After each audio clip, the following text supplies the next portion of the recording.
Microsoft word ಡಾಕ್ಯುಮೆಂಟ್ನಲ್ಲಿ ಟೋಟಲನ್ನು ಹೇಗೆ ಮಾಡ್ಕೋಬೇಕು ಮತ್ತು ಆ ಬಂದಿರೋ ಆನ್ಸರನ್ನು ನಂಬರಲ್ಲಿ ಹೇಗೆ ಬರೀಬೇಕು ಅನ್ನೋದನ್ನು ತೋರಿಸ್ತೀನಿ.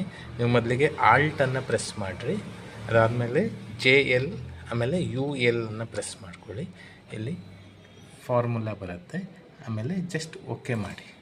ಸೊ ಇಲ್ಲಿ ಟೋಟಲ್ ಬಂತು. ಓಕೆ, ಸೊ ಅದಾದಮೇಲೆ ನೆಕ್ಸ್ಟು ಇಲ್ಲಿ ಇನ್ವರ್ಡ್ಸ್ ಅಂತ ಇಲ್ಲಿ ಕಂಟ್ರೋಲ್ F9 ಪ್ರೆಸ್ ಮಾಡಿರಿ.